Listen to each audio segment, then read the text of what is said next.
புதுசாக ஆரம்பித்த ஒரு சீரியல் அதுக்குள்ளார கட கட கடன்னு சொல்லிட்டு வந்து ஒரு நல்ல பேரை வாங்கி நிறைய பேத்துக்கு பிடிச்ச ஒரு சீரியலாக மாறி டாப் 5 சீரியல்ஸில் ஹாட் ஸ்டாரில் அண்ட் வந்து டிஆர்பிலையும் வந்துருச்சுன்னு வந்து பார்த்திங்கன்னா ஐயனார் துணையுடைய ஒரு க்ரோத், ஒரு பெரிய க்ரோத் தான். அதுக்கு முக்கியமான காரணமே வந்து பார்த்திங்கன்னா இருக்க அந்த 4 அண்ணன் தம்பிங்களுக்குள்ளே இருக்க வைப், அந்த கேரக்டர் போகிற விதம், அவங்க பேசிக்கிறது, அவங்க அப்பாவுக்குமே வந்து ஒரு சாஃப்ட் சைடு இருக்குன்னு காமிக்கிறது. இன்னொரு பக்கம் இந்த சோழன் அண்ட் நிலாவுக்குள்ளே இருக்க அந்த காதல் கொஞ்சம் கொஞ்சமாக மலர்ந்து இதை வந்து காதலா இல்லை காதலுக்கு முன்னாடியே வந்து ஒரு சந்தர்ப்ப சூழ்நிலையால் நடக்க போகிற கல்யாணமாங்கிற ட்ராக்கும் வேறு இருக்குது.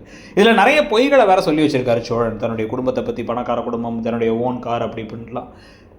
இப்போ நிலாவோட மனசை வேறு அந்த சூர்யா வேணான்னு சொல்லிட்டு ஏற்கனவே அந்த பொண்ணு வேணான் இருக்க பொண்ணு மனசை கன்வின்ஸ் பண்ணி இப்போ கடைசியில் வந்து கல்யாணம் முடித்து வீட்டுக்கு கூட்டம் தான் மிகப்பெரிய ட்விஸ்ட் ஆக போகுது நிலாவுக்கு. இன்னொரு பக்கம் நிலாவோட குடும்பத்துக்கு அதோட பெரிய ஷாக் ஆக போகுது. இங்கே வந்தப்பறம் அவங்க எப்படி அட்ஜஸ்ட் பண்ணிக்க போகிறாங்க, நிறைய கனவுகள் வச்சுருக்கவங்க கனவுகளை சாதிப்பாங்களா, அந்த குடும்பத்துக்காக வந்து டக்குன்னு வேறு விதமாக மாறிப்பாங்களாங்கிறத பார்க்க வேண்டியது இருக்குது.